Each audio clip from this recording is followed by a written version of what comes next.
Assalamualaikum warahmatullahi wabarakatuh. Selamat sore dan salam sejahtera untuk kita semua. Perkenalkan, saya Nesa Rosita Dewi. Saya mahasiswi dari Sekolah Tinggi Ilmu Ekonomi Kuala Kapuas, semester 1 kelas non-reguler. Nah, pada kesempatan kali ini saya ingin kembali mereview tugas yang diberikan oleh dosen saya, yakni berupa mereview buku karya Yudi Latif yang berjudul Negara Paripurna, Historisitas, Rasionalitas, dan Aktualitas Pancasila. Pada video-video sebelumnya saya telah mereview tugas-tugas sebelumnya dari bab 1 sampai bab 4. Dan pada kesempatan kali ini saya ingin mereview tugas baca dari bab 5 sampai bab 6. Dan itu merupakan tugas baca terakhir pada kesempatan kali ini.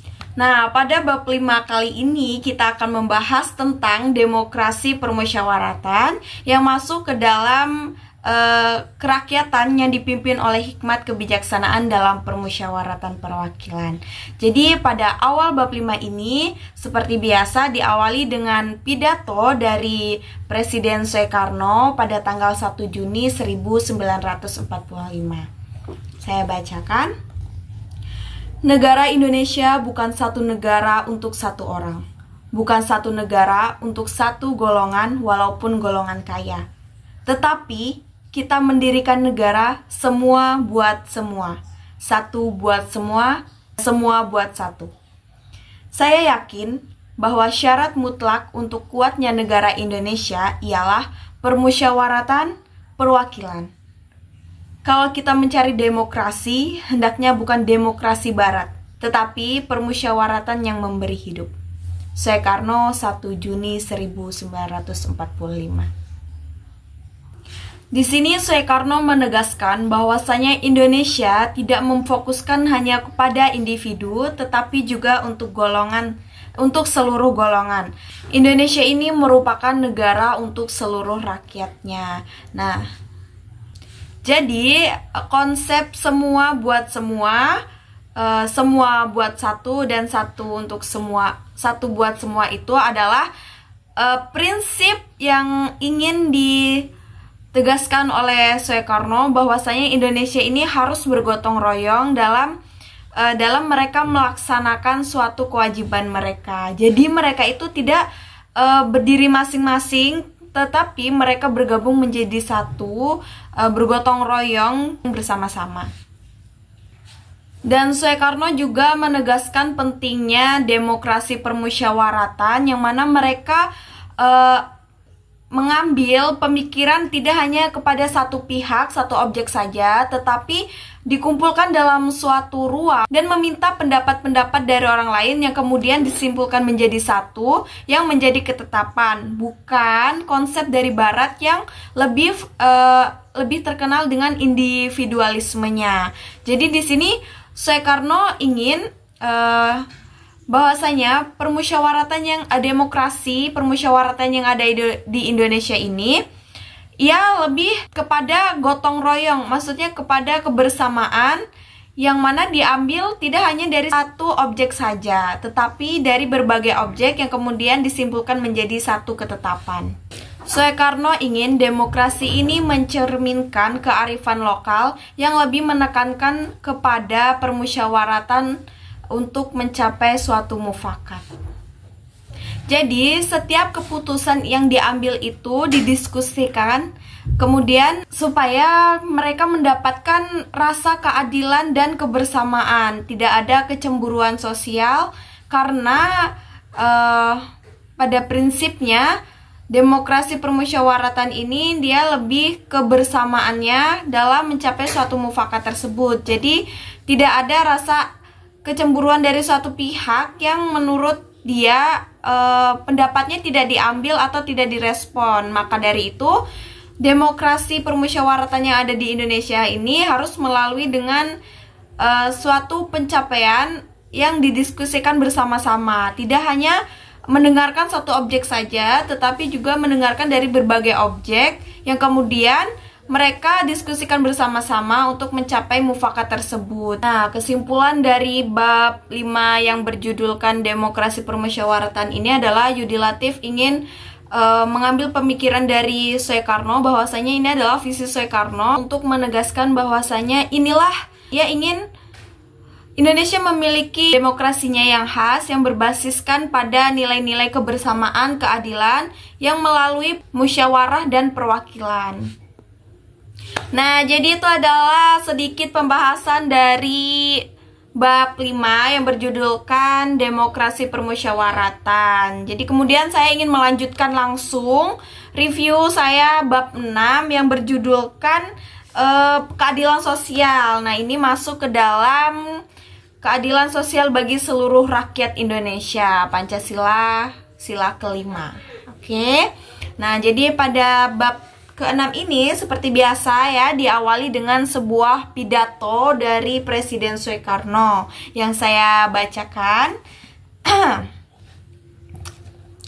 Prinsip nomor 4 sekarang saya usulkan, yaitu prinsip kesejahteraan.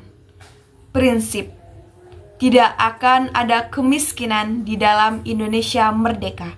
Soekarno, 1 Juni 1945.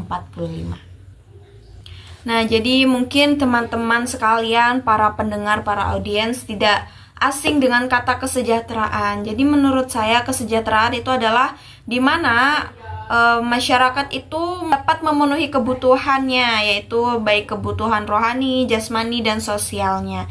Nah, kemudian pada pidato tadi di sini Presiden Soekarno ingin bahwasanya Indonesia ini tidak ada kemiskinan, maksudnya tidak ada ketimpangan sosial. Tapi nyatanya pada sampai detik ini pun ketimpangan sosial itu masih ada dan itu masih belum bisa teratasi oleh pemerintah. Nah, pada bab 6 ini banyak menceritakan tentang sejarah-sejarah dahulu yang mana bangsa Indonesia ini yang dijajah oleh bangsa Barat mendapatkan suatu perlakuan yang secara ekonomi itu sangat berdampak bagi Indonesia.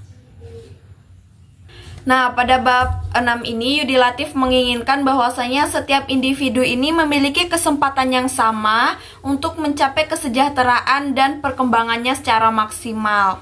Itu adalah sebuah pemikiran yang diambil oleh Yudi Latif dari pidato Presiden Soekarno pada tanggal 1 Juni 1945 ini. Karena keadilan sosial ini sangat berpengaruh bagi setiap individu maupun keluarga, kelompok.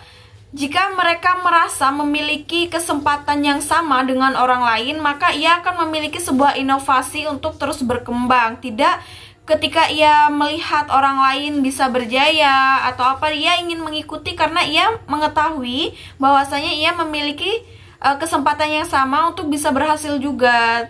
Tetapi pada kenyataannya di Indonesia ini masih banyak sekali ketimpangan-ketimpangan yang terjadi, seperti ketimpangan dalam ekonomi. Mungkin bisa disebut kalau misalkan di Indonesia ini sangat kurang kesadarannya bahwasanya sebenarnya kita itu bisa jika kita berusaha. Tetapi ketika mereka mengetahui bahwasanya aku memiliki penghasilan tapi penghasilanku kurang mencukupi, jadi yang ia usahakan adalah bagaimana caranya supaya usaha ini terus berkembang dan bisa mencukupi. Orang itu hanya mengandalkan suatu keberuntungan yang tidak disangka-sangka, seperti itu. Jadi pada bab 6 ini yang berjudul keadilan sosial itu bisa dikasih pertanyaan tuh di atas, mengapa keadilan sosial itu penting, sangat penting. Ya karena keadilan sosial ini sangat mendorong masyarakat untuk memiliki kehidupan yang harmonis dengan tetangganya atau dengan kelompok lain atau dengan individu lain tanpa memberikan sebuah ketimpangan sosial dan konflik. Nah, karena ketimpangan sosial ini terjadilah konflik-konflik yang ada di masyarakat, seperti contohnya kekerasan, begal atau apalah itu. Pokoknya kekerasan, ya kita percaya bahwasanya semua ini adalah takdir Tuhan, tetapi sebuah takdir Tuhan itu bisa dirubah dengan cara kita berusaha. Nah, itu juga karena juga kurangnya kesadaran kenapa ya di Indonesia ini banyak orang korupsi gitu. Bahkan Kementerian Agama itu pun termasuk ke dalam koruptor paling terbesar, masuk ke dalam terbesar gitu, yang mengkorupsi mushaf Al-Quran seperti itu. Itu kurangnya kesadaran dari para pihak-pihak yang ada di atas. Mereka tidak melihat ke bawah, bahwasanya di bawah ini masih banyak ketimpangan sosial, masih banyak kekurangan dan kemiskinan yang tidak bisa disanggah oleh orang-orang yang ada di atas. Nah, itulah sebuah ketimpangan sosial yang menjadi penghambat keadilan dalam Indonesia. Nah, jadi itu review saya bab 5 dan bab 6. Saya mohon maaf jika terdapat kesalahan, karena saya adalah mahasiswi yang memiliki banyak kesalahan. Mohon dimaafkan ya, Pak Hamzah. Oke, jadi demikian adalah review terakhir saya dari bab negara paripurna ini. Dan kemungkinan jika ada tugas video lagi mungkin beda, sudah tidak membahas ini karena pembahasannya sudah habis sampai 6. Dan bab 7 itu adalah penutup. Penutup itu adalah mungkin rangkuman dari bab 1 sampai bab 6 tersebut. Intinya, terima kasih banyak telah menonton, siapapun yang menonton. Terima kasih banyak. Saya akhiri. Salah hilafnya saya mohon maaf. Al-haqqu min rabbik fala takunanna minal mumtarin. Wassalamualaikum warahmatullahi wabarakatuh. Bye bye.